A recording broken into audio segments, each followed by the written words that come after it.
Hey, Hound Dogs, I'm David Hankins, I'm Paul Hankins. I'm Trevor Hankins. and you're on the air with Power Squared. We're very pleased to have guests Eric and Julia Lewald. Thanks for being on the show. Thank you for having us. Thanks, David. If for some reason somebody doesn't know who you are, could you tell us a little bit about yourselves? I am a writer, TV mostly, animation mostly, and got started many years ago at the Disney Afternoon with the shows like Chippendales Rescue Rangers, Goof Troop, Darkwing Duck, and then entered the freelance market where I got to write on X-Men the Animated Series. And you and I met at Disney Afternoon. 30 years later, we are back on X-Men 97 as consulting producers. So that is, So the adventure continues. Yeah, I started years before she did. I like Hanna-Barbera, a couple other places, but we did meet at Disney in the late '80s, and after we left there, got married, did a bunch of Fox shows, including X-Men, Beetlejuice, some other stuff, and just have had this very nice, fun career in TV animation, of which we've done about 50, on and off about 50 shows, either running the show or writing for it.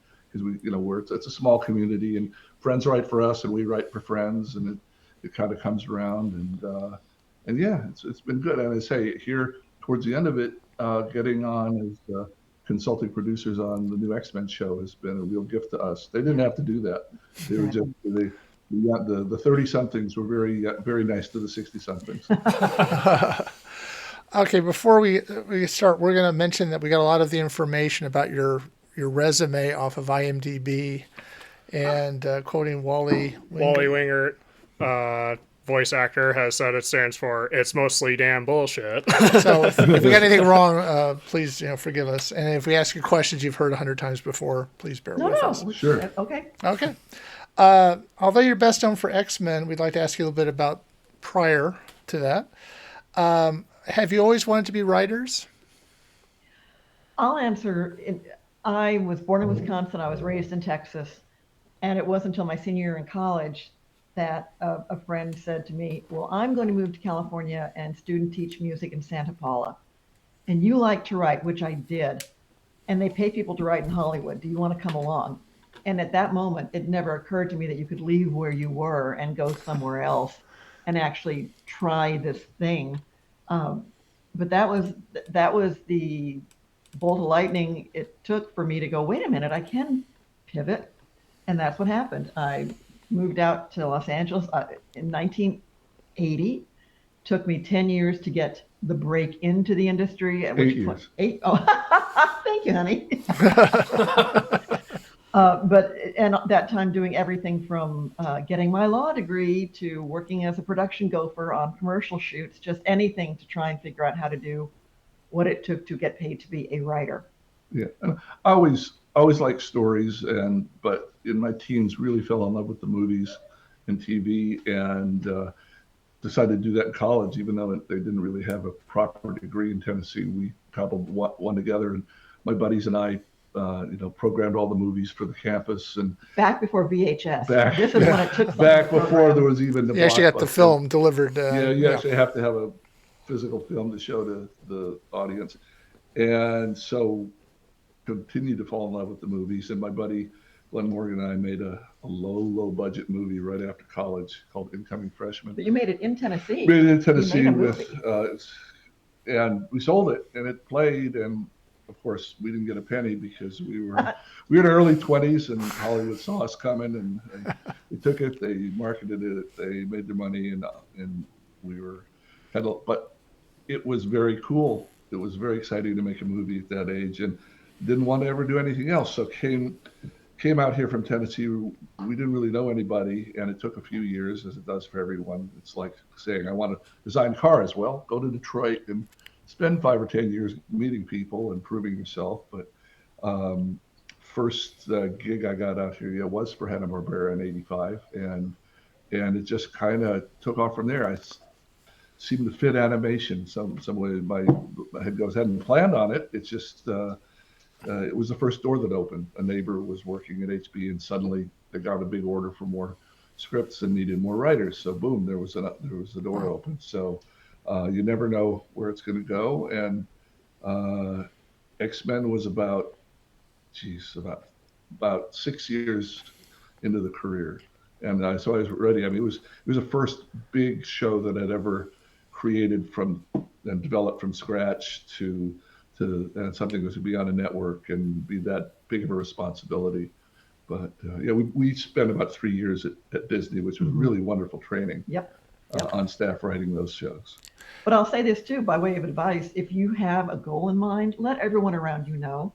You were tapped to go pitch to HB because your neighbor knew that's what you were trying to do. He watched me typing every day and said, "Oh, yeah, maybe you'd be interested." Because if you don't put yourself out there, nobody's going to know to tell you when the door opens. Mm-hmm. And it was short. I mean, if I didn't have a bunch of scripts to show, he wouldn't have had anything to show his boss, and the opportunity would have passed by. So I had 10 years of stuff there stacked on my desk. Which do you want to see? Yeah. So that's just what we all tell people that that want to write or want to work out here. Just keep doing it, because at some point someone will give you that opportunity, and if you've just kind of been thinking about it for all those years and not doing it, you don't have anything to show, and you'll miss your shot. Yeah. And we got it, and it worked out great. We raised a family here. Grandkids just came along, so animation has been very good to us. Yeah. So was the first show you guys worked on together Chip and Dale? Well, funny enough, when we were at Disney, we didn't work together. We were part of the writing pool. So I was writing my scripts, you were writing your scripts. The first show I wrote for there was for Chip and Dale's Rescue Rangers, and it was wonderful that we all had our office space, but we'd all bounce off each other in the hallways in each other's office, just talking about story ideas. They that had kind of thing. They had 30 or 40 writers there on staff. It was magic. Which was great. They're all about our age, so it was kind of like graduate school. Yeah, it was.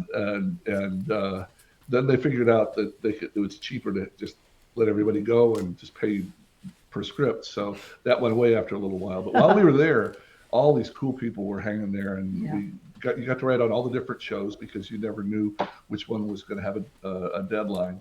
And it happened that I was hired when Chip and Dale was really getting started, and I did 3 or 4 of them. She did 14 of them. Shows how much more productive she is.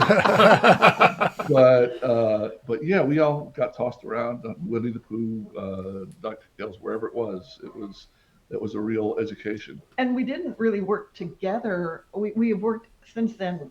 I would run a show, or you would run a show. I would write for you. You would write for me. But we will run a show together, and now write a script together. It's been a very flexible arrangement. And that's good, because sometimes somebody said, "Oh, we got this younger show. It seems more of a girl show. I don't think Eric would be right for it." As if I could kind of stretch a little and figure out how to do that. So they'll hire Julia as the point person, and I'll write for her, and vice versa. Oh, we got this show where Boys Action Adventure. Boys Action Adventure. Everybody's blowing the hell out of everybody, and do you think your wife would be interested in that at all? So I'd be the lead person, but we all the storytelling was similar for us. It just we're comfortable in all the different genres. The challenge is giving one or the other notes. That's a sensitive arrangement. Yeah, you gotta imagine giving your spouse creative criticism. So when do you guys write together ever, or does one write the script and the other gives notes? And it's pretty separate. It's like, okay, we got 12 scripts to do. Here's 6 for you. I'll take 6. And when I get something finished, you can look at it and tell me what's wrong with it, and vice versa. Yeah. We each have like our half of the office. Whereas a lot of writing teams, it's a nonstop back and forth, especially like if they're comedy people. They'll be bouncing stuff off each other every other minute. And that's not the way we work at all. We're 2 people with similar tastes and writing styles that love getting the work, because that keeps us busy and keeps the house paid for and the kids in school, and so public, but in school. We're not really so much a team as we both do similar work, and we're both available to get your job done whatever the pace it is you need. Okay. Well, we'll have the ad later at the end of the show. How much research do you do when writing a show? Okay, fair question. Interesting, at least in the world of animation and also in the world of live action. Um, there are properties that are pitched as brand new created properties that have never existed in a previous form. Or there's something that does exist in a previous form, like X-Men with the comic books. And it depends on, we have found that a pre-existing property tends to be an easier pitch because you could look, we got a comic book. Look, this is what the toy design looks like. Or look, this was the book it was based on. Versus, I've got this cool new idea, which everybody in town has. And so the executives, when they're buying stuff, they feel more comfortable. Oh, X-Men, there are already 3 million people read the comic book. I get, or I can see it. I always see the artwork. I know what you're talking about, a tough looking guy with these sharp things coming out of his hands. I know what you're talking about.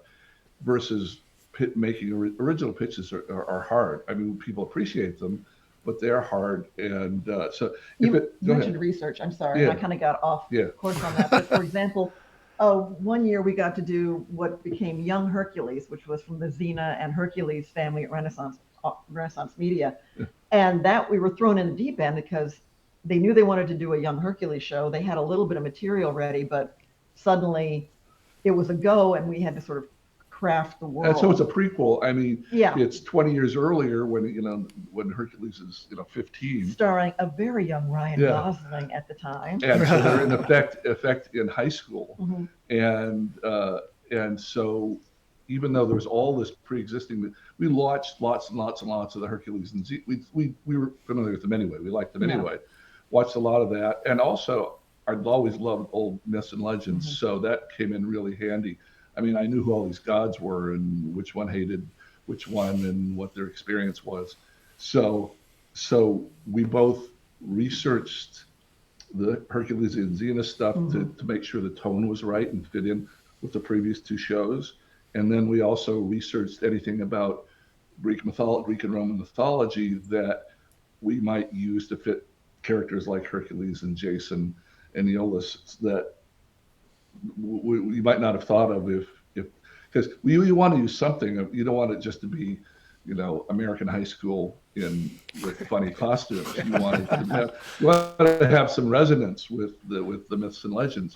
So yeah, but most of the time when we got hired back in the day, you're just again thrown in the deep end. Like we've decided we've got the money together for this X-Men show, and we're already a month behind. And I know you don't know the characters all that well, and there's no internet, and there's but quick learn all this stuff, and have me a show Bible by the end of the week. So a lot of your research then came, interestingly enough, from Larry Houston photocopying. Yeah. A Marvel book he had. Yeah, there were some Marvel reference books back in the late 80s that would have a bit about who all the characters were and what their powers were and who they cared about and who they almost killed them, and so in condensed form so you could learn it fast, and that was really helpful. And there were fans too that had this stuff memorized. So we were not, my head writer and I on X-Men didn't know who the X-Men were the night before we got the job. And so we're there, with Stanley and everybody smiling and nodding and trying not to say anything because we don't know what this is. We're hired because they like the way we write. And we're going to have to figure this out really fast because these guys are expecting the stuff, like yesterday. So you do as much as you can. And if you have confidence in the story and you feel like you connect with one of the characters, you go ahead and commit to something as soon as you can. And as you're doing it, by the end of the first season, I knew that world backwards and forwards. But it wasn't like I took 6 months out before then to learn everybody. I kind of learned it as I went. Trading cards were helpful back in the early 90s. The trading card. You get a set of cards at like 130 or something X-Men cards. And they had, paragraph long descriptions of the characters and the powers. And that was just, I would tell writers, look, if you don't know the X-Men, because if it's a new show, you don't have old episodes to watch. If you have Right. old episodes to watch, it makes it easy. But a new show, I'd say, well, go to the comic book store, buy yourself a set of the cards. You'll know the characters pretty well if you check them out. Okay. Before we get totally into X-Men, I want to ask you a couple of questions. I mentioned X-Men trading cards are reminding me. We actually, I think we still have some Spider-Man trading cards. Okay. Yeah. You worked on a lot of different shows. One of the things we wanted to ask you about was Beetlejuice, which Eric worked on. Yeah. And Julia worked on Goof Troop. What was it like after working together to work on different shows? That's kind of the way we've been doing it anyway, though. I mean, it was fun at Disney that our offices happened to be side by side. But for me, and I think for you too, the business of writing is sitting down with a notepad or an iPad or a computer and just putting the stuff on the screen or the page. It's a very solitary kind of operation. Right. And we didn't start off doing stuff together. It was years, I think, before we got a job that was assigned us together. The entire time we were at Disney for 3.5 years, I was given my assignments. She was given her assignments. We got engaged. We got married. Left Disney, and then then there was Beetlejuice. I think for Dog City. I mean, we yeah, were and doing she was different getting jobs. work from other studios, and I think X-Men was really the first time. I mean, she was working directly with me and writing scripts for me, and that was the first time it was really the two of us sharing an assignment.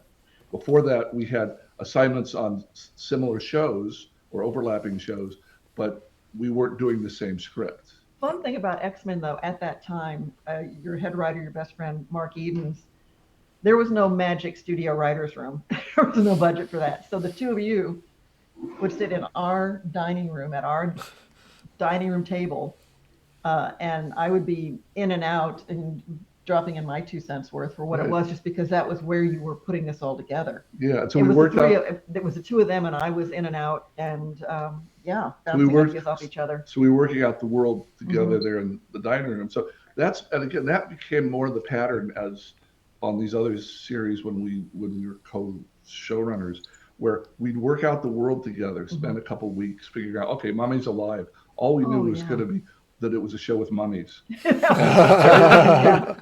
Everything else about it, we had to figure out from scratch. So, okay, we're all sitting down, and two of us, and probably Mark and Michael Edens, who are friends from college and from Tennessee, and who were involved in most of these shows. And okay, what do we do with them? Do we have them be from the old world, and it's a new world kid, or is a kid back in Egypt? And who's what like what, and what are flesh out the characters, and then we do that all together.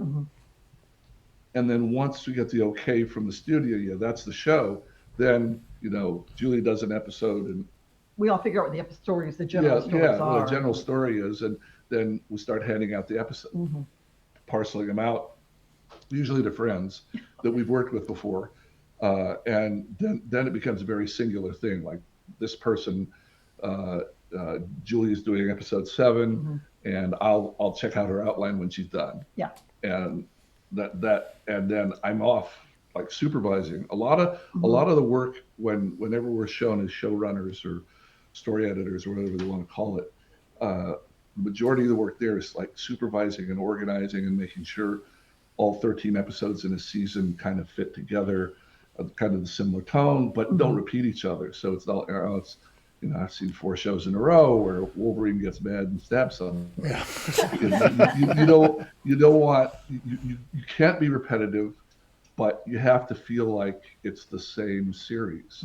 So people don't feel like you're straying away from the series. The way we describe it is kind of like if you were a developer and someone said, we want you to make 40 homes. They could be this big, and you've got this much of a budget and this much of a schedule. That all 40 need to be different, but they should kind of be, it's a neighborhood. They should feel like they belong with each other, but none of them are the same. And that's kind of what it feels like to do a season of a show where you want them to be the same neighborhood, but you want them all to be different. Is there a difference between being a showrunner and a story editor? You kind of made them sound like they were sort of similar. it's a stupid Hollywood. In our universe. Yeah, in animation, in live action television, the person in charge of the show, who is running the show, is the showrunner, which is what is the modern term. Um, they're just called the show, but usually call it executive producer. And on the credits, there'll be 11 executive producers. Which one is the guy really, who's really running the show, who's making the decisions? And so that's where the word showrunner has come up to mean that guy who's the one that's usually hired. It's kind of like being the supervising architect for development.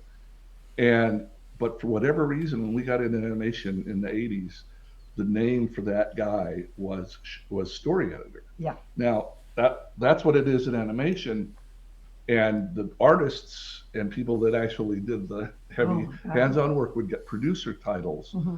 But the writer is the biggest thing. If you were in charge of the show, developed it from scratch, you would be the story editor. Now, the sad thing is, in live action television, that means you're like a freshman writer. Oh, yeah. That means you're like 8th level down. So you want to say, hey, hi, what do you do? Well, I'm the story editor at X. Oh, how nice. Maybe one day they'll let you write a script.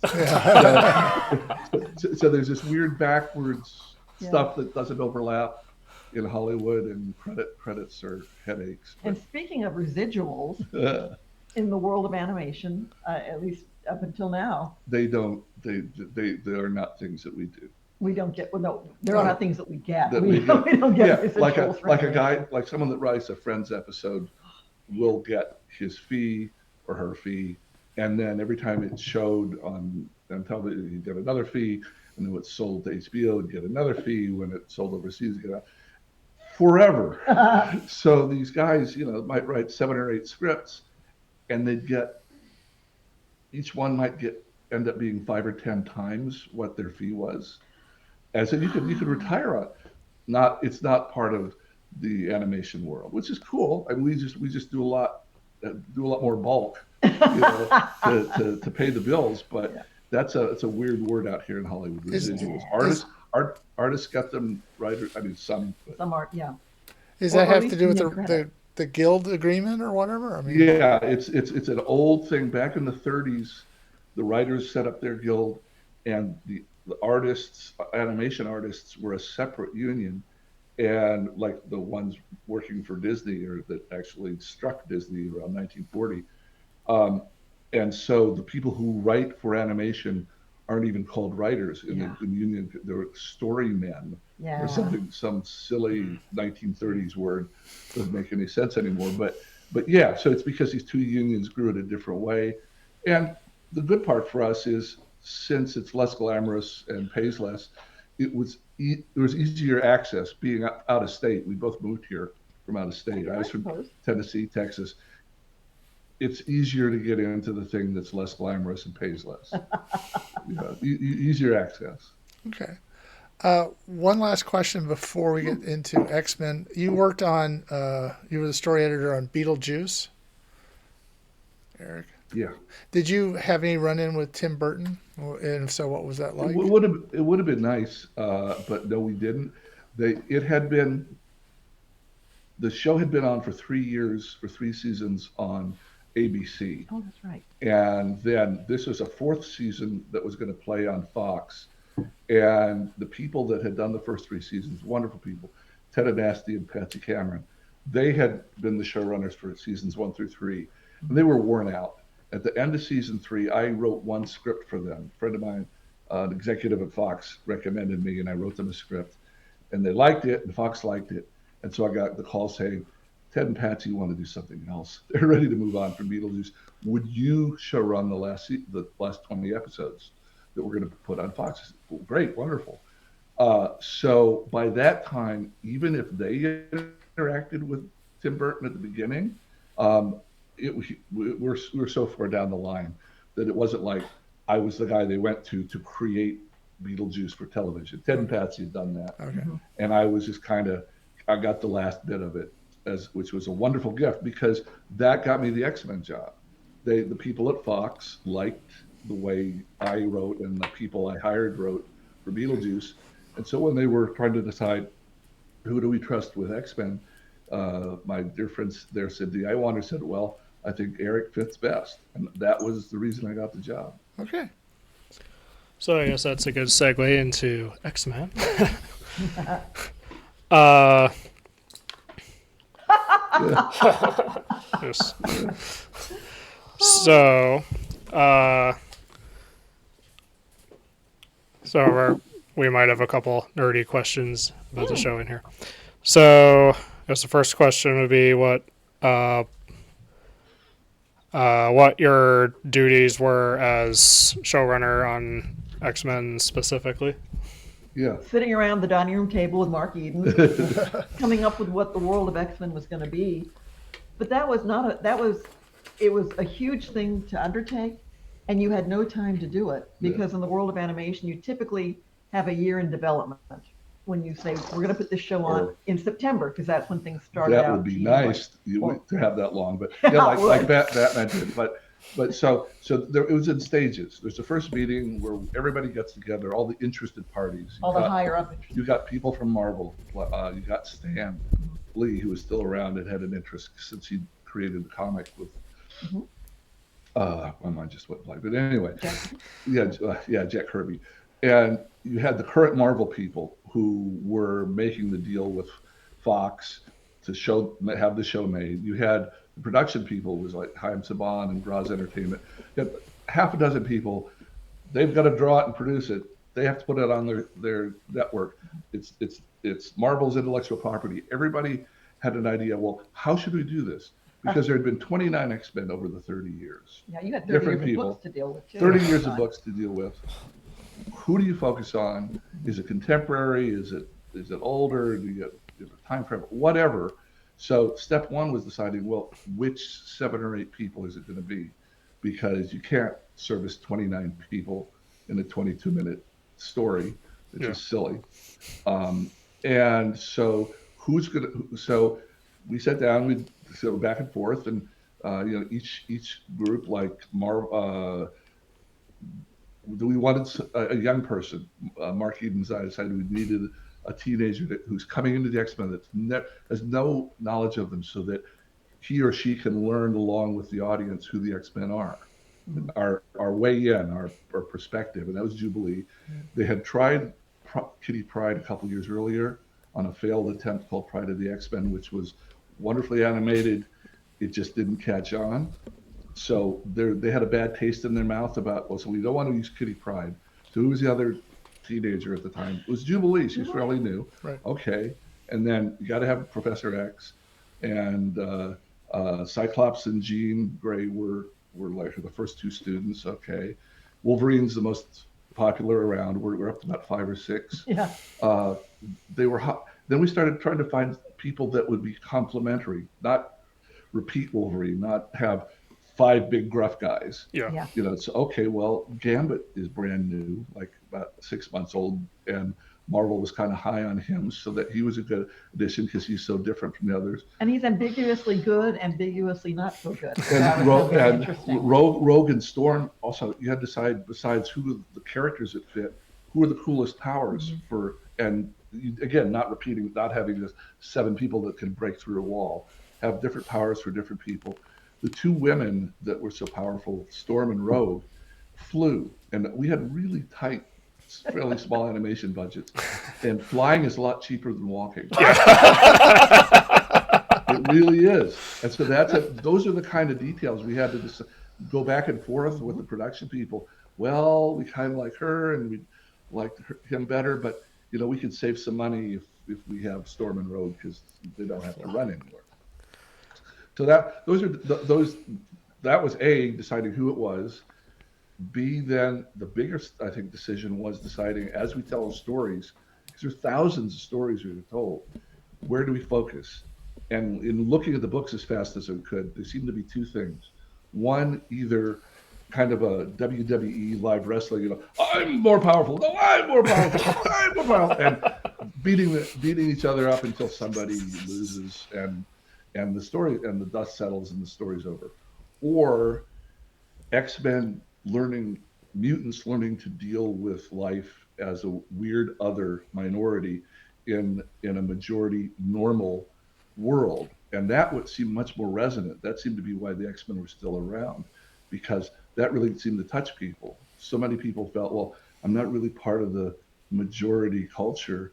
I feel a little outsider. I feel like an adolescent who hasn't figured out. Come on, anyone who's gone through adolescence knows Right. what that feels like. Come on. So in a number of the better books, there was this thing about normal people dealing with the fact that mutancy has arisen and they're scared of it. Mm-hmm.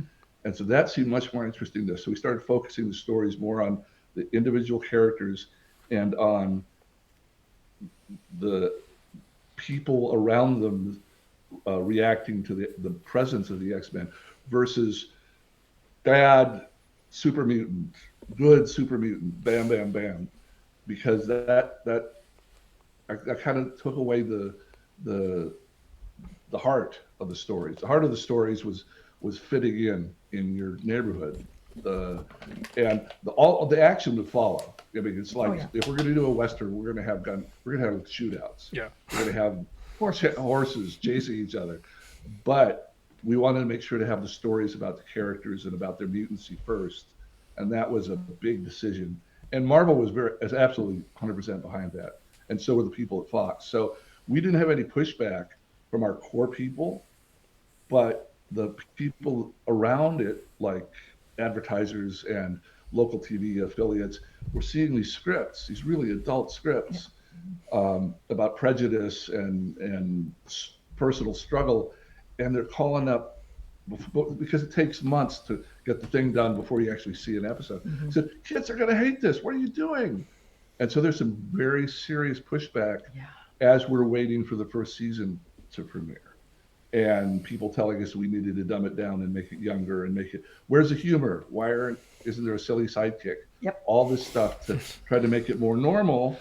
For Saturday morning. For Saturday morning, we said, have you looked at the books?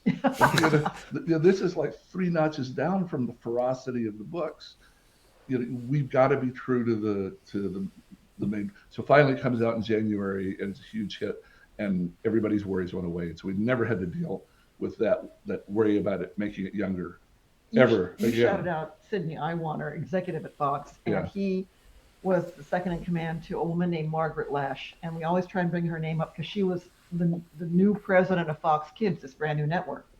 She had come over from Marvel Productions, where she had tried for years to get an X-Men show on one of the big 3 networks. No one would touch it. When she became president of Fox Kids, we're going to make a Batman animated series, and we're going to make an X-Men animated series. And we're going to make a Spider-Man. And we're going to do Fantastic Four, and we're going to do all this stuff, all this challenging stuff that nobody else is doing. And we will get our attention because we're this tiny new person on the block. These other 3 networks have been around 50 years. They own Saturday morning. Yeah. When Fox started, they had a 4 or 5% of the audience. And by the time X-Men and Batman had played for a season, they had like 50% of the audience. So Margaret Lash deserves all the credit. Yeah. She took all the risks. Yeah, and she put her job on the line. The bosses at Fox were not convinced this was going to work and said, okay, well, you get 13 episodes. That's it. And if this flops, you're out of here, lady. And so you never hear creative people talking lovingly about their executives, but we do, because they not only let us tell these stories, they encouraged us to, and had our backs when people were trying to make us not do it. Yeah. All right. I'll just mention something you said about cost reminded me of this Adult Swim joke I once saw, or I forgot the exact line, but it's like, every time I move my arm, it costs Cartoon Network $5.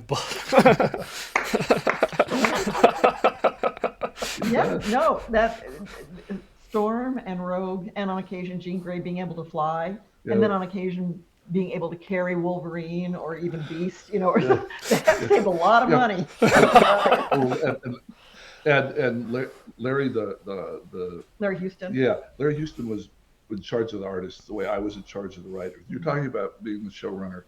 We've kind of shared that a little bit because there's so much to do on an animated show that this guy had to deal with getting all the artists to write, to direct all the storyboards, and he had to handle all that.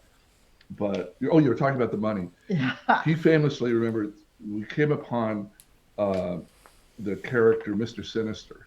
And if you know him, Yeah. he has this elaborate cape with dozens of bits coming off of it, and all these details to his, and everything is simplified for animation to save money. Yeah. Because if you just if Mr. Sinister just turns like this, you didn't have computers, so you had to redraw every little bit of that slightly, a quarter turn to the left, and then another quarter turn to the left. You can see this. You can see his coat, his cape, a rooster tail cape. How it's all individual pieces, like ribbons. Yeah. So if you go back and watch the episodes, because he looked at it and said, "Oh my God, there went my entire budget just animating him."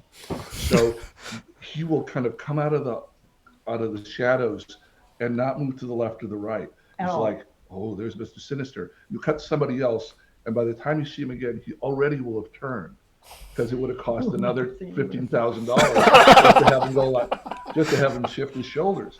And there are things like that. Luckily, Larry Houston and Will Mineo, who really made the visuals of the show and created the marble heart of the show. Those guys had each been involved in at least 20 series before this, and they bumped their heads against the wall about creative stuff, and they learned all the shortcuts, and they learned all the stuff that they could do and save a penny so that they could make the big stuff more spectacular and save the budget for that. So their veteran nature and their talent made the show look 3 times as good as it really should have been by the budget. And by today's in 2025, if you go back and look at the original series, there's a lot of energy in it because everything moves quickly. Everything's cut fast. Say, let's get to the jet. Well, you don't watch them run to the jet. They're just on the jet, the next shot. But that's, again, a function of just not having the time or the budget to make painterly backgrounds and gorgeous. Yeah, and people moving smoothly through it because they weren't moving smoothly. And we would talk back and forth with the production people about this, and we said, okay, we're going to jam an extra 30% of story into this, and so the script's going to look too long, but you're just going to cut it fast. You're just going to really cut. So if you compare it to 1990s competing shows, or certainly the 80s stuff before it, like Super Friends, X-Men's a really fast-paced show. Now, it's not as fast-paced as 2020 stuff is. Yeah. Right. But at the time, people thought, boy, that is being really cut fast. And half of it was for energy. The other half was because we're covering problems. That if you looked at that movement a little too long or looked at that, you say, oh, that's awkward. Yeah.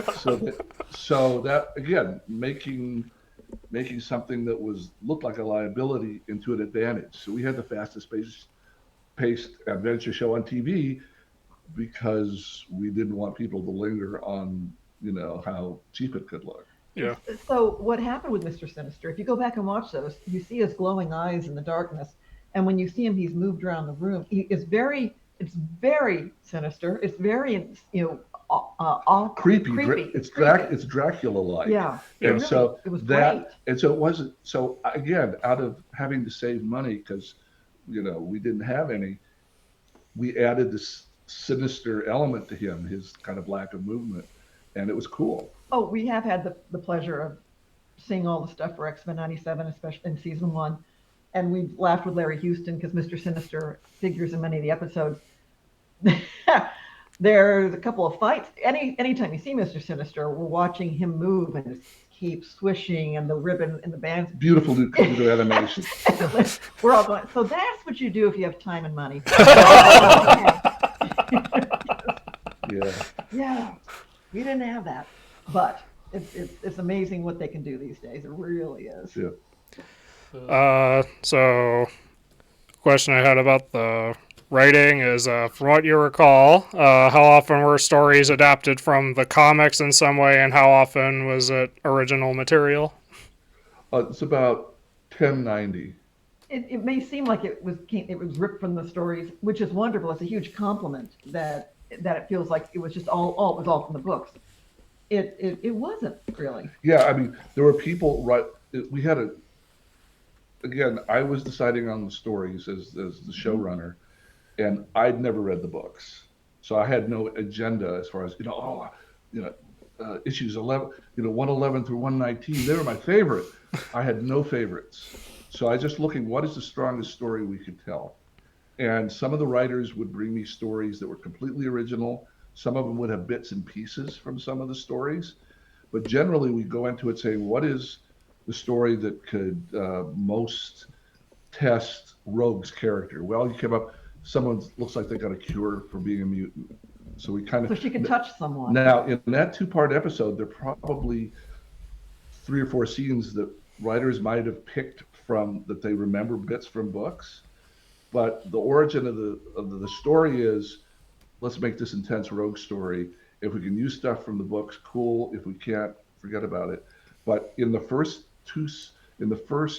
26 episodes, the only episode that was a direct adaptation of the books was Days of Future Past, which she did, which Julia did the first half. Part 1. And even there, we had like half of our cast was different from what was in the book. So we had to redo that by about a third, but we tried to keep it pretty, very tight to that. Then we did the Phoenix Saga, the Dark Phoenix Saga. So those 3 things, that's like 12 episodes out of 76. Those 3 things were direct adaptations. All the rest of them were either completely original or they were started it as original idea, and somebody would have a better piece from the books to use that would be cool, that would make the fans feel like it was something they remembered from the book. So different people would go different ways. I think the people in the X-Men 97 knew the books so much better than we did that it is much more, it's much denser with stuff from the books than ours ever was. And they have 60 years to deal with. So yeah, we did not envy them that. But yeah, it happened that the people involved in coming up in deciding the stories were not people that knew the books at all. I can say one thing though, just in bragging on you, that in coming up with stories, it was your job to come up with what are we going to tell this season? And again, remember, X-Men, you only had 13 episodes for season 1. Then you were only brought back for 13 episodes for season 2. And it wasn't until after that you were told, okay, we're going to go for a larger order number. So each season was you coming up with what the overall stories would be. By season 4, you came up with, I was there when he did, came up with a story that became the 2-parter called One Man's Worth, which is what would have happened if Xavier hadn't lived to form the X-Men. And it's a time travel thing. It's twisty, it's bendy. It's Star Trek City on the Edge of Forever. It's George Bailey. It's A Wonderful Life. But you come up with that. And then in pitching that to the Marvel folks who came out once a year. Yeah, they loved it. They loved it. And they said, okay, well, you're developing that. You're going to have that in the fall. We're going to kind of run with that. That's a great idea. That's a great idea. And show us your script so that we can maybe bounce off that, because we were using all this stuff from the books. It felt cool that the people at the books were going to use something of ours. And Bob Harris, who was the X-Men editor at that time, built Age of Apocalypse out of that idea about what would happen if someone went back in time and killed Charles Xavier, and the X-Men weren't allowed to happen. And he did all this. He built this huge world out of that basic idea. But that's one of those things that comes to you once a year. Like if you're lucky, like, oh, that fits so well. And so we ran with it, and then he heard what we did, and he ran with it, and it's so gratifying to know the comic book people were able to use something like that we'd come up with. And scheduling being what it is, and animation taking the time that it did. Marvel New York actually had drafted a whole slew of characters under Age of Apocalypse that Larry Houston was eventually finally able to use in One Man's Worth, because that took an insane amount of time. Yeah, use some of their designs in art. So it's very confusing for fans to decide which one came first. I'm telling you. But we're witness. So. Did outside factors like SNP or the network influence any writing or characterizations, or like how the X-Men use their abilities? Thank God for Sentinels. Let me just say that right off the bat. Because in terms of being able to take something apart or hit something really hard, or chop its head off or hit it with ice, Sentinels were great for that because they were robots. Yeah, notice in 76 episodes, Wolverine's claws never stab somebody and make them bleed. Yeah. I mean, it wasn't allowed. We were a kids show on Saturday morning, and the fact that they allowed all the stuff that they allowed was amazing. Mm-hmm. We had a BS&P lady who's wonderful named Avery Coburn, who actually liked the comics. And so she let us go way, way beyond the edge of what had come before in boys action shows. But there were very strict limits. We even had to be careful about knocking people out. Oh, yeah. Because that implied a head injury, or nobody, with one exception, that she lets do one exception.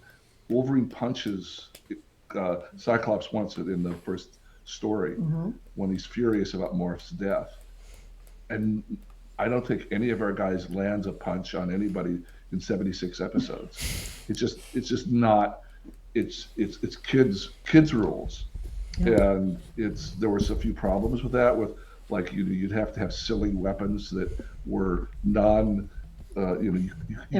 Non-imitatable, so that you couldn't have a realistic gun shooting a realistic bullet, but you could have a ray gun. Yes. Yeah.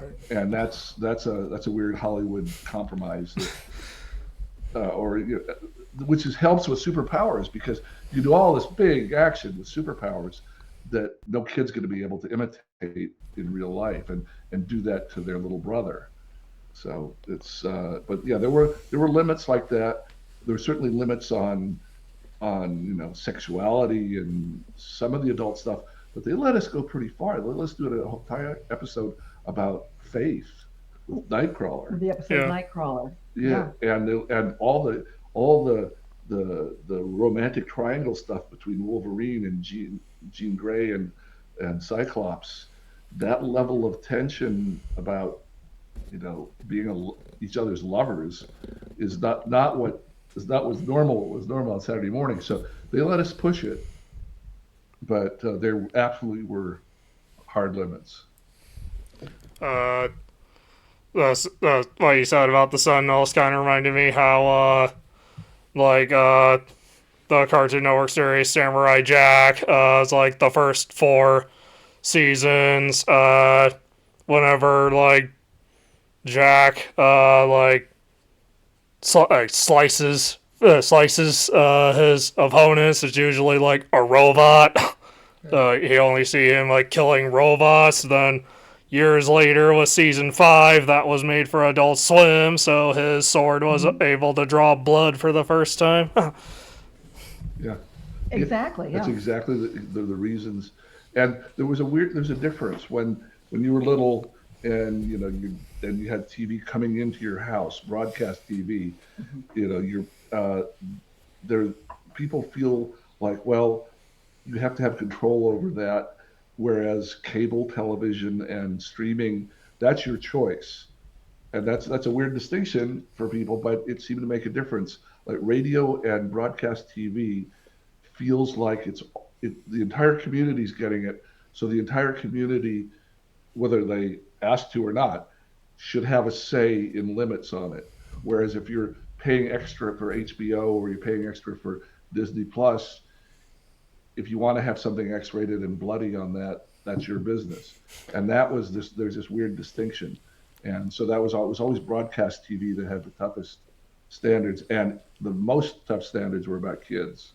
But I think in a way too, that because of those limitations that were put on the show from the very beginning, that afforded you the opportunity to really explore sort of the emotional aspect of these characters, which I think is why we're still talking about it 30 years later. Yeah, because there could be a lot of emotional intensity between characters who just really want to kill each other, or they're really just driving each other crazy.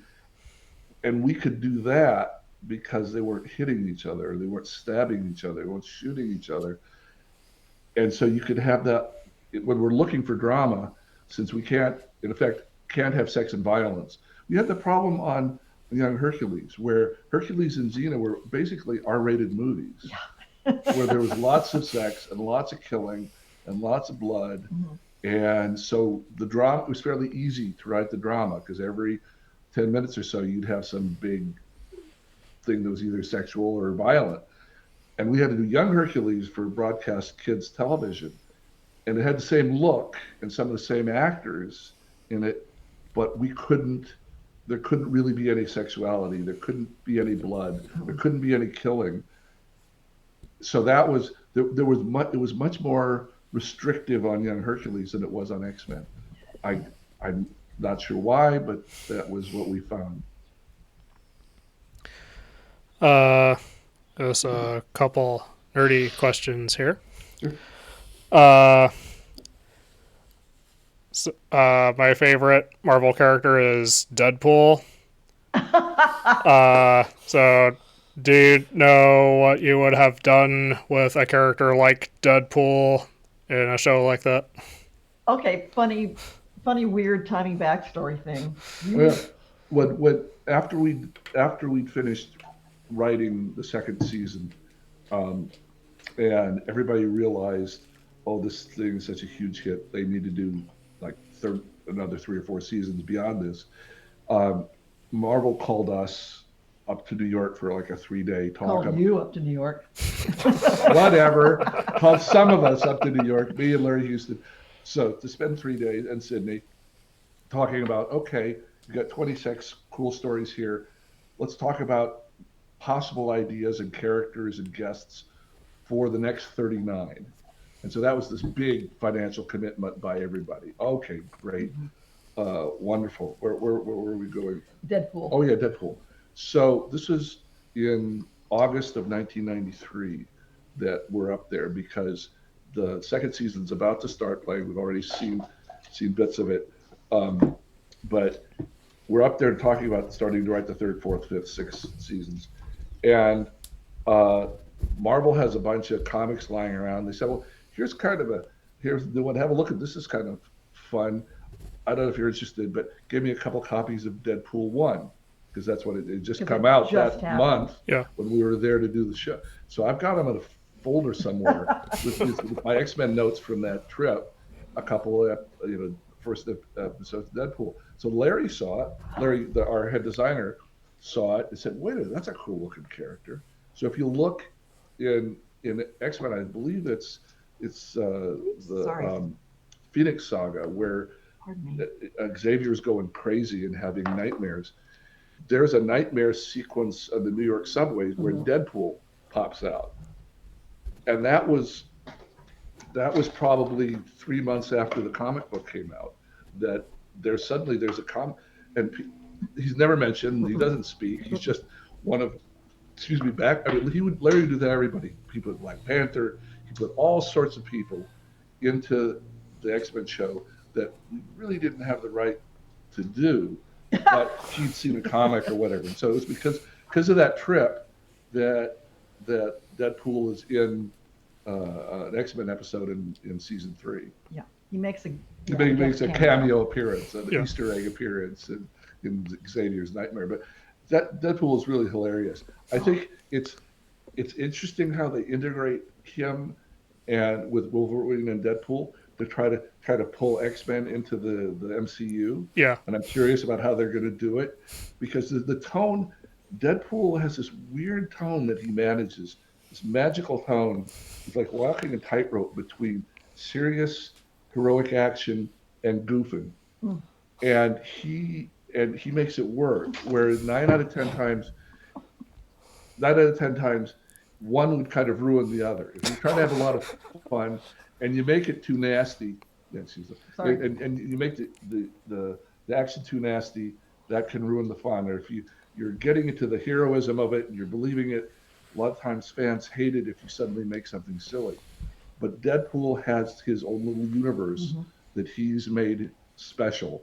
And I don't know how he does it. I don't know if I can write that well, but yeah, there just happened that we were introduced to Deadpool right in the middle of starting to write up season 3 for the X-Men. Speaking of Deadpool, I noticed you have the popcorn bucket in the background. Oh, yeah. In fact, we have some our sons have very generous friends, and they know the work that we do. And when we went to go see Deadpool Wolverine, They were out. we couldn't get the bucket. And I was expressing that sadness to our son's friends, and one of them came through and got the bucket for us. We Wow. got the bottom part over there, but come on, whoever the marketing people on this, geniuses. Geniuses. There we go. Yep. And again, 30 years later, here we are with that movie happening, Yeah. in large part because of all the goodwill built up with the movies with Hugh Jackman and Ryan Reynolds. But I'll always go back and say X-Men, the animated series, opened a gate for folks to find their way through to the Marvel family.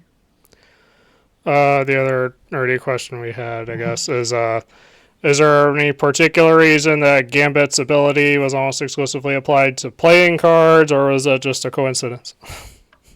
I think it wasn't to prove anything. I think it was the way he was introduced to us. Yeah. That when we first got to know him, and there were very few books.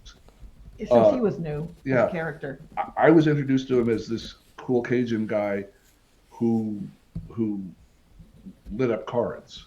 Right. And so it wasn't like he lit up everything, which he ends up doing, which is what makes the power more interesting and cooler. But I don't think it was till I think it was just the way Marvel described him and presented him to us. So we kind of ran with that, and we didn't know, kind of a lack of imagination maybe on our part, or maybe it was like, I would be curious if someone went back to the books and saw the first, say, 3 or 4 years of Gambit's appearances in comic books.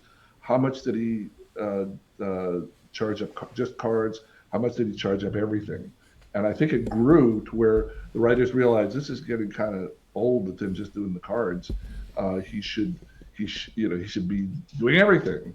But it didn't. When we started, it didn't start out that way. There's a hilarious comedian named Pete Holmes, and on YouTube you can go find it. He does a killer Patrick Stewart, Professor X, and the bits are interviewing other X-Men to come in and, you're done. I'm sorry, go. Fires them. And Gambit, I'll say no more, but if you get a chance, him dealing with Gambit is very fun. Is it playing cards? This is your power?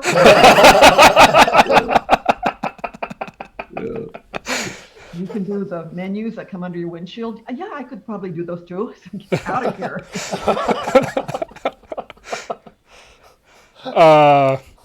Do you have a favorite character or episode from the show? I'm a huge fan of Beast, and I just love that he's like a damaged romantic poet soul. But among all the X-Men on the team, he was the one who could not walk down the street and not get pointed at, and people would identify him immediately as a mutant. And yet he was able to kind of handle that with his own grace. But big fan of Beast. I came up with an idea that became the story Beauty and the Beast that was written by Stephanie Matheson. And that story of Beast finding love and then realizing all the impediments and roadblocks that were going to put the woman in real danger and his noble sacrifice. I'm very fond of that episode. Yeah. And I think everybody, when we were writing it, Wolverine was way at the top, and he was the easiest to write. He's the most colorful. He's the one that he just said what you wanted to say, and he just had no limits. But oddly, the one I grew over, I had to love them all because I was having to write and read them all and stick by them all. But the one that I ended up feeling closest to was Xavier, because over the course of 76 episodes over 5 years, I had 20 different people writing on the show for me. She was one, but there were 19 others, and each one had their own voice. Each one was kind of different. And I had to kind of make them all fit in this X-Men world. And so I thought, well, that's kind of Xavier. Got all these different people that he's trying to build this family of people that are pulling in the same direction and have the same ideals. And they're going off in all these directions, and he has to pull them back and explain to them how, they're a family together and they need to work with each other. And so I, as the showrunner, I felt very Xavier-like. Looking back at X-Men, is there anything you wish you could have included or taken another pass at?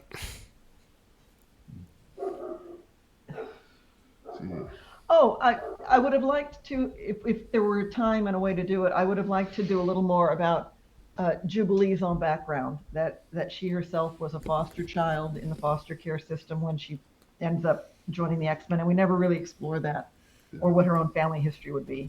And I think that I think that could have been something that mattered. Yeah, there's some of the people like with Xavier, we got a lot of his history because Mhm. all of the tight stuff with Magneto and how they go back for years as best friends, and with Wolverine, we must have bumped into half a dozen of his former lovers that broke his heart. So we get deeply into the characters of 4 or 5 people, but some of them, you know, when we were starting, like with Gambit, we asked uh, Marvel, well, you know, tell us all about him.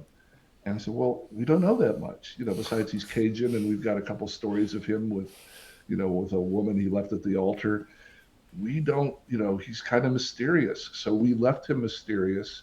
And even though I'm sure there was stuff written over the 5 years that we didn't get into, there were people like that we didn't get as deeply into as we could have. It's like the thing with Beast, if we hadn't had that episode with Beauty and the Beast, we never would have got a sense of his. You know, there's a scene in there where he's looking over his family's photo album of him as a child, and they've got all these pictures, smiling pictures of him as a kid. By the time he turns 13 and his hands are starting to get a little thick, they stop taking pictures of their child. Oh my And they're, God. you know, moments like that inform the characters and that we can get into when we get into more personal stories. And I think if we could have done a little more of that with some of the people, and you know, I think Gambit's one. We did a lot of that with Rogue. We had Yes. Rogue with old boyfriends. Did a lot of that with, we had a fair amount with Jean, and started to with Cyclops. Mhm. We kind of let Morph go for a while because we thought we killed him. We thought we killed him in the first season, Supposed to stay and dead. then popular, you know, they asked us to bring him back because kids loved him so much because he was funny. Yeah. But so we kind of left him dangle there for about 30 episodes and really didn't do. So there would have been more Morph stories I think we could have told. Yeah. So, X-Men has remained popular enough to warrant the revival series X-Men 97. What is your you have a consulting role with X-Men 97? Yeah. What exactly does that entail? Not Well, nearly as much as it did as the first series. No, it's a bunch of 30-somethings. Very enthusiastic. Very, you know, crazed fans who know the books better than we did and maybe even know our series better than we do. Spent 3 years building that first season and making all the decisions and making the hard decisions to kind of continue what we were doing as opposed to doing something new Right. and different. But they made it special. They made it their own. And basically they said they want to hire us as their first audience is the way they put it. So they do all the work, they show us something, and we say, yeah, that's great. Or, you know, we'll read it and say, well, you know, I think you're maybe missing something here that we always used to do with Jubilee that you could add to this scene, and maybe that would make a connection for the fans to the way we played her. And so we were there just in that advisory role saying, this is wonderful, but here are a couple, 3 ideas, take them or leave them, that we think might make this episode more special. Or a red flag like, oh my God, you've got Xavier doing something here that we'd never have him do this. Are you sure you want him to do this? If we saw something that seemed out of character. But we get to read every script. We get to see every animatic. We get to hear all the voices. The hard part is keeping our mouths shut in advance the next season's coming out. Yeah, because, oh boy. because they are writing the 3rd season now. Yeah. I mean, people ask, do we know what happens in season 2? Yeah, we know every detail of what happens in season 2. They're getting towards the end of season 3 as far as the writing goes. And you guys only have season 1 to go by. Yeah. So it's hard to keep your mouth shut at cons. And so at that point, we're going to keep our mouths shut about anything else Yeah. for All right. 97. That was one of our questions. Okay, so I'd also want to ask if you're familiar at all with other X-Men adaptations like X-Men Evolution or Wolverine and the X-Men. Yeah. And they were, we knew it's a small community out here. We knew most of the people that were involved with both of those shows. And the people that did the first one, that did Evolution, actually called me and said, Eric, do you want to do a couple of these episodes? And I kind of looked at the development and I said, well, you know what? We had our shot, and the tones here is a little different. They did it for a different network, so it was younger and more like, mutants with superpowers in high school kind of feel, which was not what our show, the feel was. And I said, I, you guys go with God and make this your show. So we know the shows and we know the fun that they had with it. And as you might imagine, it's different from what we would have written, but we appreciate that there's a wide range. It's like covering a song. If you got a favorite song you like and an artist covers it, it's different, but it's still a good song. So, we get the craft that was in those two series. It's a different tone from what we would have done. And our heart broke for the Wolverine and the X-Men team that had crafted this whole series and then got notified at the last moment that you're not coming back. Oops, we're not doing another season. We promised. Yeah. So it just kind of ends. That cliffhanger you got going. Yeah. Yeah. But that's part of the business. We've had shows have that happen. Yeah. One last X-Men related question. Also did the book previously on X-Men. Yes. What unique challenges did you face with writing a book compared with writing other aspects like writing a script? It was different. I wouldn't have known before we did it, but it's the first book I ever really tried. And for me, part of it was easy because it was just personal memories and interviewing like 30 or 40 people that worked on the show and opinions about it. So that content came out pretty easy. But the difference was what I was used to doing with shows is kind of like writing for a magazine. You're writing a 6-page story for a magazine each week, and okay, boom, there it goes, and you get it as close as you can. You're going to have editors look at it and ask for changes. You're going to have artists maybe putting stuff in. And writing for TV is so collaborative. We write it, we see the storyboards and give notes on the storyboards because the artists have thought up cool new stuff to do with what we've written. And then we hear the voice actors do cool new stuff with what we've written. Then we see the editors put it together in a slightly different way and add an energy or add a layer to what we've written. And so when we're handing off a script, we want it to be wonderful, but it feels kind of temporary. That by the time it gets to the screen, that'll be a third of what's on the screen. The other 2/3 are the contributions from all these other people. On the book, it was like permanent. Every single thing in that book was just me writing the words, and there was nowhere to hide. It was like, I can't blame this on the artists. I can't blame this on the voice recorders. I can't blame this on, whatever. It's just all there permanently.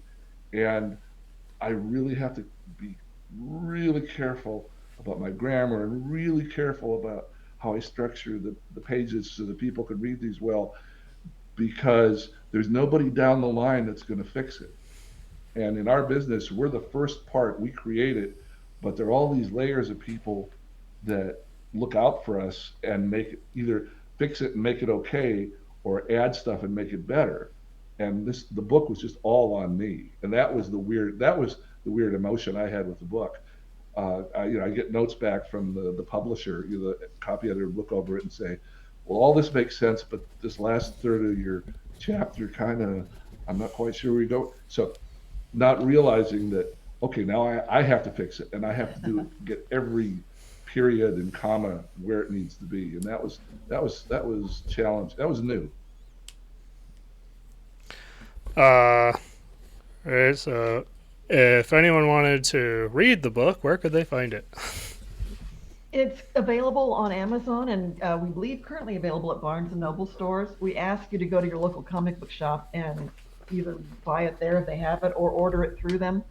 Uh, we bring copies when we go to cons and such, but we encourage you to um, support your local bookstores, even if it's not a comic book shop. Yeah, and we've got a website that has some stuff on it, anecdotes and stories and memories on it. We still don't have a store set And up yet. and we don't. It's not a proper store, but if you wanted a signed copy, you could contact us through the website, and we could sign and send you a copy, and you can Venmo us the money or whatever. And I don't know if you have the second book, the one that Julia and I wrote together. It's an art book. Yeah, I have that one. Okay, Okay, good. cool. So same thing with that one. We always keep a couple dozen copies here of each book because we go to cons fairly often. We always have them there to sell. Uh, and so if somebody wanted to get one that was signed by us, we're happy to sign them and ship them. I just wanted to give you the opportunity to plug it there. I Oh, appreciate okay. it. Our email address is xmentas92@gmail.com. And xmentas is pretty much where you can find us on Instagram, on X Twitter, our website. So yeah, xmentas. There you go. All right. So you've obviously remained active in the animation industry after X-Men, and so we wanted to ask about a couple of specific projects that caught our attention. Sure. So according to research, you both developed at least the first season of Street Fighter, the animated series. Absolutely. Yes, we did. Our We our did. dear friend Will Minio, who was the heart and soul of the X-Men series, was hired to be the head artist on that. And Yeah. we did the first season. He did the second season on that. He ran the show himself on the second season. But that was fun. I think we knew them less, even though Street Fighter was hugely successful Yeah. game. I think there's less personal stuff. Street Fighter is such a game, such a just so and so got so and so, that we made up some stories to give it some background, but that was something I think we were less confident in. We had fun doing it. Yeah. It did very well on USA Channel, Mhm. but Network, whatever. I don't know that I felt quite as tight and close to that as I did to the X-Men. But it sure was fun. Yeah. Are you aware that Discotech is actually going to put out a Blu-ray of it? Really? No. There's not even a Blu-ray of X-Men out. There. Yeah, they're going to put out a Street Fighter Blu-ray as part of their SD on BD line. Okay. They I'll have to realize watch for that. with SD on BD, they realize that if you put SD stuff on a Blu-ray, you can fit as much as like 50 episodes. And then Right, it's of also course. like fewer discs to manufacture. Yeah. I'm a big fan of physical media. That makes me very happy. Yeah, we'll have to get that for sure. Okay, so Eric, you've worked on a few Deke animated films, some of Yeah. which we saw, including Time Kid. Oh, Yeah. wow. I just wanted to ask how that development came about. Hold on. Well, after doing this for a bunch of years, I got an offer to work at Deke as an executive, as the guy, Right, yeah. as the guy that's in the office that creative people come to and they pitch to, and he and the boss at Deke, who was Andy Hayward, decide what shows to put into production. So I was there for 3.5 years at Deke, and one of the things that we got handed, we did that's where we did Mummies Alive for Deke as independents, and so got a relationship with Andy and with Robbie London, who was our best buddy there. He's like the creative executive there. So we done Mummies Alive, and then he called and said, "Look, we need a creative executive here," and so I took that job. And while I was there, he got an order saying we need to do a series of 11 hour and a half TV movies, which I guess makes them 72 minutes of screen time. Hour and a half animated TV movies for Nickelodeon. And so, okay, cool. Well, what do we do? And I said, well, what's in the public domain? And so that was, Andy said, quick, scour the public domain, find out what we can do. Can we do the Time Machine? Well, maybe we can, maybe we can't. Some of it's out of copyright, some of it's in copyright in Europe. Yeah. And so we go back and forth. How about Zorro? Yeah, well, we can do Zorro, but we can't have him have a mask because the book's out of copyright. But the Disney version with the mask the mask is trademarked. It was just the business side of this was crazy. So we did a Time Machine. We were able to get the rights to Madeline because Deke had done that series before. For and which you were Emmy nominated. Which I got an Emmy nomination for. There at the top, Wonderful. yeah. There were some others that were out of the 11. I think 9 of them were based on, public material like that. Those are the kind of things because Deke didn't have much money, or they didn't have deep pockets, and so they couldn't just say, well, we'll talk to Star Trek or we'll talk to somebody and pay them $500,000 for the rights to use their characters. It was just like, find something for me cheap. So Time Kids started out as a retelling of H.G. Wells' The Time Machine, and it kind of grew. It had to grow far enough away from that so that the people that owned the rights, the copyright in England to The Time Machine, couldn't sue Andy. So those are the kind of upper level decisions.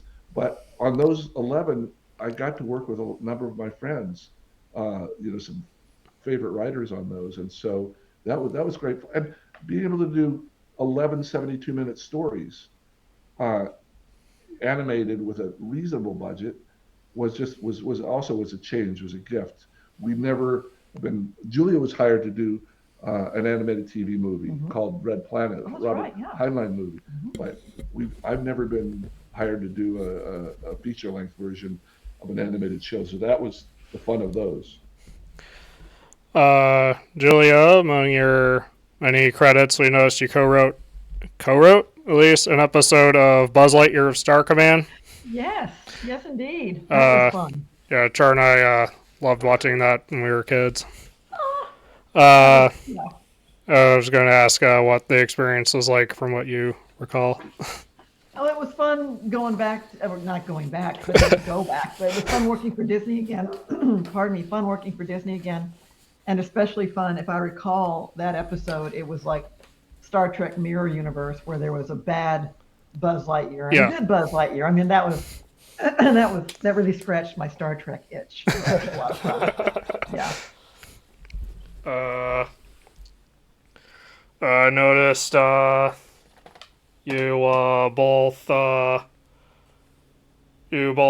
co-wrote an episode of the 2015 Transformers Robots in Disguise series. Oh, yeah. Oh, Yeah. Yeah, we gotta get that.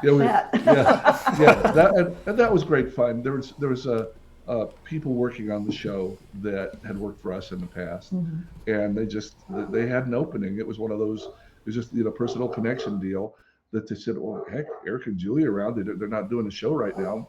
Maybe they'd be free." Because people haven't tended to think of us so much for writing scripts because they're used to us having our own shows to write, and so it's almost like, do we ask the boss to work for me? But we love it. It's just as much fun. There was a series, a friend of ours got a Chinese series called Vault the Wonder Deer. They did 104 episodes. Good Lord. And we did, I think, 9 of them. Yeah, it was. And it was great fun. Yeah. Just writing scripts for friends and not having responsibility of running the show. Yeah. So I wanted to ask a couple questions. Were either of you familiar with Transformers before working on it? Oh, I mean, sure. It's Transformers, and we have 2 sons who were the right age for Transformers.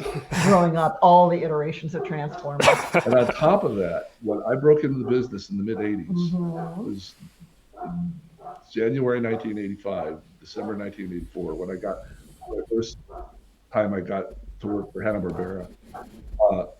Transformers was being produced, and its competitor in Japan, Challenge of the GoBots, was being produced. So my first 6 scripts in my career were for Challenge of the GoBots.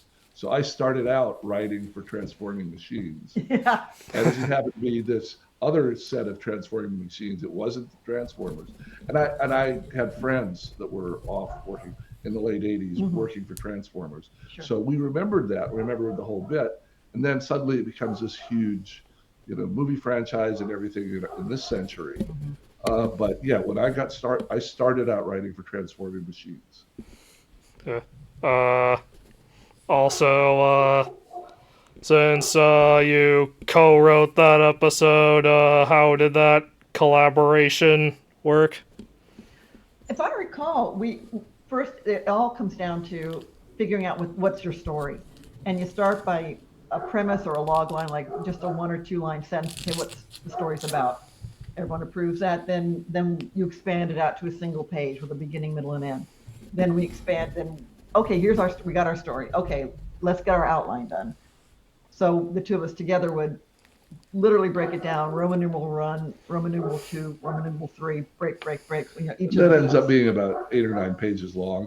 Expand that out a little bit, And then we would everybody break, weighs in on that, and the Transformers producers may, I've got a different idea, or can we use a different character, or we just did that wonderful scene you had there where they have this fight. We just did that scene 3 episodes ago. I'm sorry. Can you come up with something different? So you listen to them. The outline stage really is basically the whole story without dialogue and without some detail.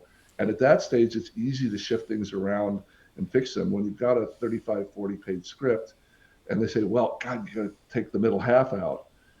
You take out 20 pages of work instead of 4 pages of work.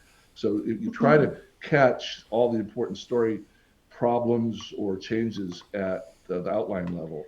and then depending on what the show is, your act 1, act 2, act 3 are either equal length or they're shorter, longer. And on this one, I think what we did was like, you wrote act 1, I wrote act 2. We saw how they matched up, and then one of us took act 3 while the other one went back and started going through acts 1 and 2 again. Yeah. To sort of rewrite before we turned it down. Yeah, so it's bits and pieces. And that one was very much collaborating from the beginning. And it took some doing because, it had its own tone and its own pace and the character voices and something that we were brand new to. We hadn't watched the current show really. But so it took us a little time to just feel like we were part of that world. And by the end of it, we were really enjoying it. Yeah. And wished we'd done a couple more, just because that's one of the hard parts about being a freelance writer out here. You get one script, you figure out how to get the tone right for the series, and then you're done. and you can't use that knowledge anymore. You're off into something else. And that's why it helps to have people that run the show from beginning to end. And if you're lucky, you have a couple writers that stay on for the run of the show, because they'll know what all the feelings that have gone before, and it helps them in coming up with new stuff that fits the show, better than someone that's just brand new to it. That credit kind of. I'm a big Transformers fan myself, so that credit stood out to me. So I was curious about that one in particular. In general, from your experience, is there a difference between writing for live action and animation, and do you have a preference for one or the other? In its own ironic way, writing for animation requires to write a lot more on the page because you're handing it off to artists who then have to visualize what you've written and create that by drawing it. Live action, for example, on Hercules, required in its own way less writing because you're mostly dialogue at that point. You set up what the action is, you run your dialogue bits, and then the director on site is the choreographs it. There you go. Yeah. And like, for instance, the length of the scripts, our average X-Men script was about 35 pages because we were trying to detail, okay, you've got 5 X-Men here and you got 4 villains and here's how the fight's going, and here's who's coming out off of this screen.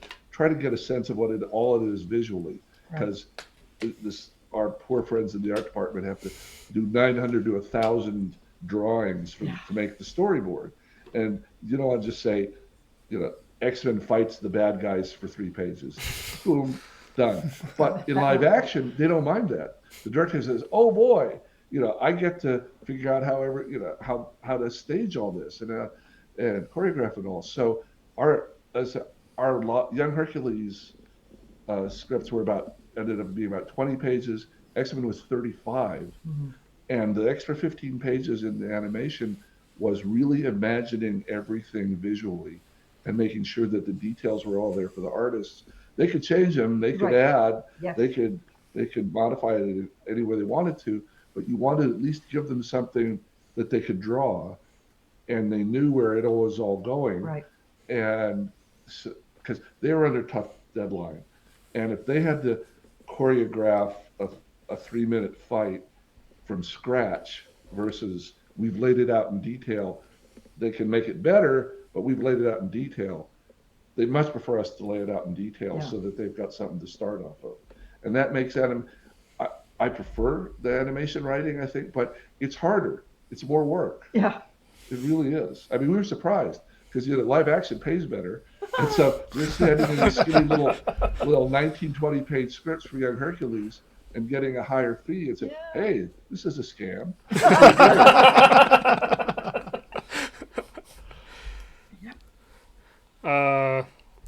How often do you go to conventions?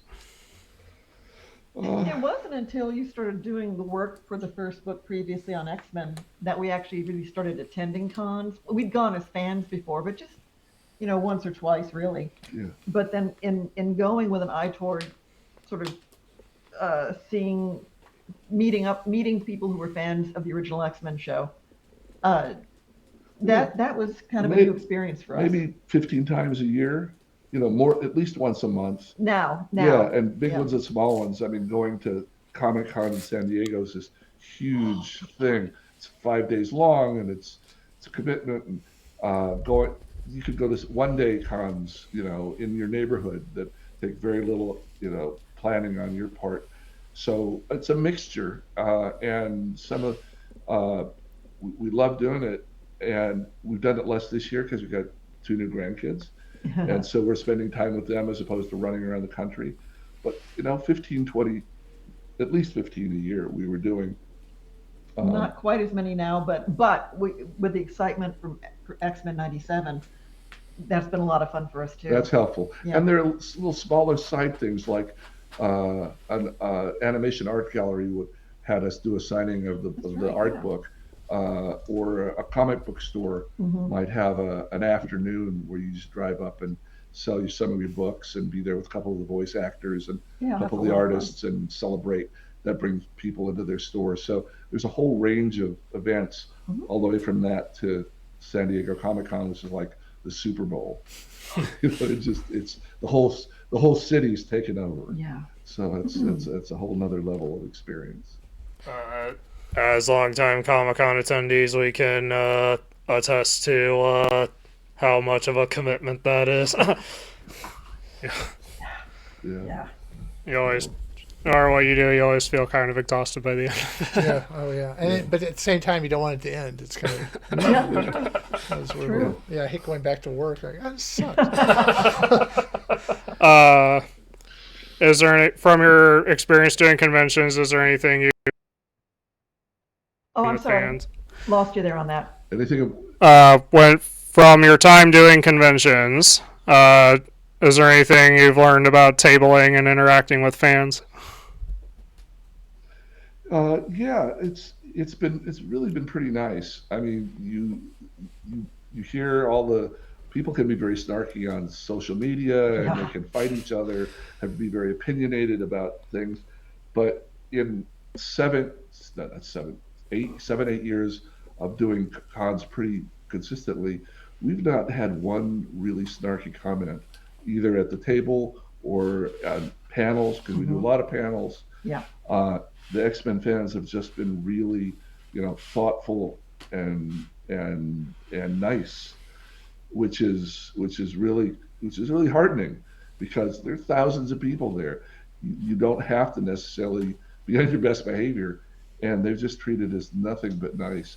Um, I, part of the problem can be if there are too many people wanting to talk to you Oh, or buy stuff at the same time, and trying to balance. Okay, I might have spent 5 minutes with this person, but there are 30 people waiting behind him. Yeah. Do I hurry him up, or do I just say, well, look, they could go. How do you balance those kind of human questions? But in general, it's you just you just treat people nicely, and they seem to appreciate it. It is kind of like at the end of it, at 1 day cons are like, oh, this is fun and easy. A 2 day con, oh boy, I'm worn out. 3 day con is like, I can't do, I'm not sure. Dragging myself down. But I always feel like it's the feeling of hosting an important cocktail party and you want to make sure everybody has a good time. That's great for a day. It takes a certain amount of energy. Yeah. And you want to be thinking all the time. You want to be on. Yeah. You want to be, representing Yes. X-Men or whatever they want to talk about. And so you can't really, you can take breaks when you can, but sometimes it goes for hours. And there's no break to be had, and you just kind of stumble back at the hotel room and collapse. Yeah. Because there's a certain amount of energy it takes to focus. And at the what was it, LA Con a year and a half ago, I lost my voice. Yeah. I've been talking for 2 straight days, and we had a panel in an hour. Yeah. A RoboCop Alpha Commando panel, and I just had to sit there. They'd ask questions, and I would translate. and I would point and kind of.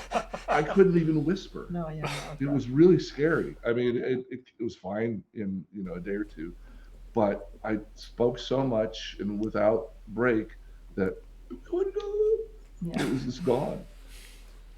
So but it's cool.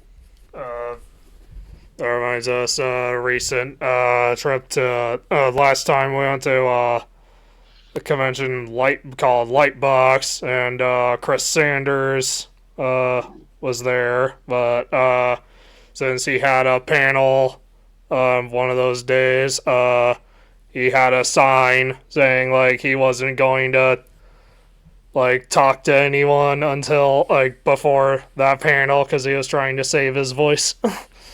I can understand that. It's tricky. It's very tricky because we're doing this because we want to get out there and be there for fans and folks who are on to the show. But we got dogs. Sorry, but That's all right. No, it's important to. If a panel isn't. If you're asking someone to come to a panel, you're asking someone to get up off the floor and stop shopping, stop looking, and come and be in a room for an hour. You want to be able to make an important presentation for them, but you also don't want to disappoint folks who are coming by up and down the aisles and stop for a quick chat. So that's tricky. Yeah. That's hydrate. That's what I'm going to say. Hydrate. Stay hydrated. Yeah. Yes. Helps. Yes. Is there any work you've done that you wish more people were aware of? Oh yeah. Well, only in the sense that I had a great time on the work we did on Mummies Alive, and I wish that one hit. It was coming out at a time when trying to find a window with a syndicated network that you could put a show on. The one you did that kills me. Exo Squad was a big one we did for Universal. Yeah, you, Mark, and Michael Eden. And so similar design people, similar writing people, and we did it in a break during X-Men, where we'd been all let go after the first season because they didn't know that it was going to continue, and for 4 months we were working on this other show, and unfortunately, the Universal people were kind of new to kids programming. They didn't know that you had to secure a good space for your show like years in advance. Yeah. And so Exo Squad played like 4 a.m. And so it was popular among, wired college students. But it was a big, spectacular, looks similar to X-Men because the same guy designed it. Will Mineo was the head designer. uh, 52 episode, action adventure, space battles. And that was one that it was supposed to go 65 episodes. It was written out to 65 episodes, and they stopped the show, the budget, after 52. So it kind of dangles as well. But it was very satisfying to write. Very very adult for the Yeah. time, at least as much as X-Men. Mhm. Uh, if you were to go back and relive your writing career, is there anything you would have done differently? I would have been born in Los Angeles. I would have lived here my whole life, so I would have known a few people at the right time. Have powerful friends that Have went to there you your go. same college, Yeah. and went to your same prep school. No, that would And have been so that smart. Yeah. when they got on their father's dime at a studio, they'd know to hire you. Yeah. Yeah. But Yeah. yeah, no, it's so random It what is. what opportunities come your way. I never second guess that. We just had such a good, good lucky run of it that I don't second guess it at all. But I would have been born in Los Angeles. Is there any advice that you'd give to a prospective TV writer? And do you know any more how someone could get their foot in the door? Well, first question: how many? What kind of spec material do you have for me, the reader, to just to see? Do you have a spec script? I don't. Drama now. Do you have a comedy spec script? No, we're looking for something with comedy variety. Do you have a sketch? Those are the kind of questions you need to be ready for. Do you have something for preschool? Do you have something? Do you have something for the That's Do you have something horror? Yeah. It's like when people get work out here, it's because the people that are already out here, they're already in the business, think that they can make money off this person's talent. It's the only reason anyone ever gives you a chance is because they'll look at your writing and say, "This is pretty good. I think that'll fit our. We have a need in our show for somebody that can write that well." And you could be one of 1,000 people that's good enough. You have to be there at the right time. Right. So you need to be out here. It's really, I think it's more difficult now because our business is contracting. Yeah. There's so many other Rough things. out there. People spend time on their phones. They don't spend time, watching TV as much. So there's less work. But the example we always give people is the portfolio example. When we were at Disney, 3 or 4 times a year, they would allow artists to come to a big warehouse building where a couple dozen veteran Disney artists would be sitting at tables, and artists could bring their portfolios and show their talent. And they do that at Comic-Con. They offer that at Comic-Con Yeah, for sometimes. artists. So what that means is somebody has spent 5 or 6, 10 years drawing enough, learning their craft enough so that they're good, and then having enough material to show so that they could walk up to a Disney artist and say, "Look how talented I am. Look what I could do for your shows. Look at why you want to hire me." Mm-hmm. And convince that guy who's better than they are, who's more experienced than they are, this kid could be something. Then he goes to his boss and says, "Well, we've got 3 spaces to fill. I saw 5 good people today." Now, if you haven't spent the 10 years drawing all that stuff, you don't have anything to show. You can talk to the guys. "I'd love to be an artist." Or the same thing with writing. I probably had, 40 hours worth of scripts written before I got that GoBot job. And so that's hard. That's the hard It's part. the hard part. When you're getting paid to write it, it's fun. Yeah. And you've got a deadline, and Deadlines. and there's you're not having to get up in the morning and say, "No one's paid me for this. I'm just doing this because I enjoy it and I want to get better at it." It's like working out. Yeah. So if it's like you work out for 10 years and you get your shot to play football. If you haven't been working out those 10 years, you got no shot.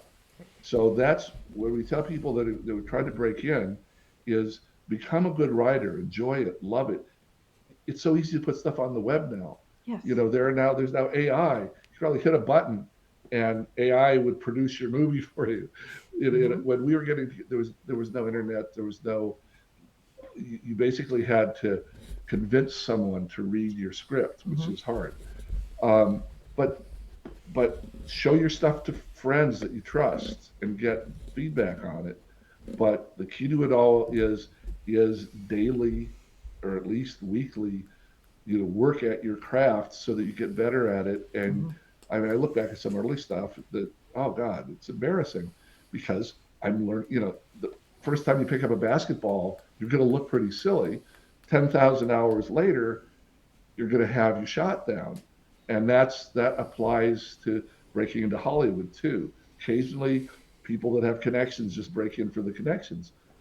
But if you've worked at it and you get that opportunity that afternoon, and you've got the material, that you've got your portfolio if you're an artist, or if you've got 30 different scripts that, like when I got my Hanna-Barbera opportunity, they said we need something short and funny. I had miniseries, I had drama movies, I had hour drama TV shows. I had, I think, three things that were short and funny. And so I picked one that seemed to be the closest. It wasn't even an animation script, but the lady there was able to read 4 or 5 pages of it and say, yeah, this guy's okay. Didn't give me a job, but okay, he can come by and pitch now. He's okay. The door's open to him. And so 10 years of working got me you can beg for work now. But there are 100 other guys next to me that want to be that opportunity that aren't getting it because when they got their opportunity, they hadn't put in the hours. Yeah. So it's really, there's not a magic twist to it other than do it, enjoy it, and have it ready when the opportunity hits. Yeah. Do you have any personal projects of your own? Well, I will say a couple things right now. He teases me sometimes, and I tease you back. But I'm at that magic stage where I can't discuss anything right now, but they are two things that I wanted to do for a while, never got around to doing, and then it's like, well, why not? So we're at the magic. People are reading her. People are reading it, right now, and we'll see where that goes. We'll see where, yeah. But there you are, 30 years later, I'm waiting for someone to read me. Do you have any hobbies besides your grandchildren? Oh my goodness. I've had a European motorcycle shop for 38 years. Yes, partner in that with your two pals from Tennessee. Ducatis and Moto Guzzi's. And it just happened, my buddies that came out here, film buddies that came out here when we were in our 20s, we all liked riding motorcycles. And when the local shop lost its lease, we thought, we were all working and all had a salary. We thought, how hard could it be to run a motorcycle shop? It was really hard. but that's been a side thing that don't ride so much anymore. But it's been a real pleasure all month, And I love to bake. Baking is fun for me. It's just a fun thing to do. I don't know why, but that's something that gives me pleasure. And we've got our dogs, and we live in Los Angeles, so we can go outside and sit on the deck. Those kinds of things are very nice. Yeah, where are you guys calling from? I forget. We're in Van Nuys. Yeah, oh, sure. It's a beautiful day today. Yeah, it's very Real nice. nice. That's why we're inside talking to you. We always ask people, have you read Power Squared, which is the part of the show? Well, You can say do no. I get to ask you back that? Do you remember when I first read Power Squared, which was several years ago? And we had long conversations about it then. Yes. I'm very excited to see how far you've taken it now. I mean, that is such a testament or testimonial to the fact that you guys are putting in the work, putting in the time, and have a rock solid idea. So good on you. Yeah. And we gave you a T-shirt too. I know what you're not wearing. So. Yeah. I need a little. My beak needs to get a little more wet. Stop begging for merch. Everywhere we go. Yeah. So you want a tchotchke? I see. All right. For the wall. Yes. Okay. So you mentioned before, but if somebody wants to follow you, how would they do that? Yeah. So at I don't have it up there. yeah, it's so X-Men TAS. That's us. X-Men TAS for X-Men the Animated Series. X-Men TAS on Instagram, X-Men TAS on Twitter X and on Bluesky. And we kind of have a Facebook page, but we also our website X-Men TAS, which is just a lot of behind the scenes.com, a lot of behind the scenes bits, and our email xmentas92@gmail.com, and we will. That's where we're the least likely to lose a communication if someone emails us. Yeah. Everything else, we're just like, wait, was that an Instagram? I don't remember. I don't see it on. Yeah. Oh my God. Yeah. Yeah. So, yeah. All right. Yeah, guys. So yeah, boy, spring. This is the end of winter, right? Yeah, we are so spoiled. Yeah. We do appreciate you being on the show. Yeah. If you are watching this on YouTube later and you like this, leave a like, subscribe if you want to see more, and leave a comment below if you have any memories of X-Men, the animated series. Also, plug something here. If you're looking for a silent fidget toy, use our affiliate code Marty and Eli to save 10% off your purchase at getono.com. All right. All right. So until next time, I'm David Hankins. I'm Paul Hankins. I'm Trevor Hankins. And you've been on the air with Power Squared. Bye.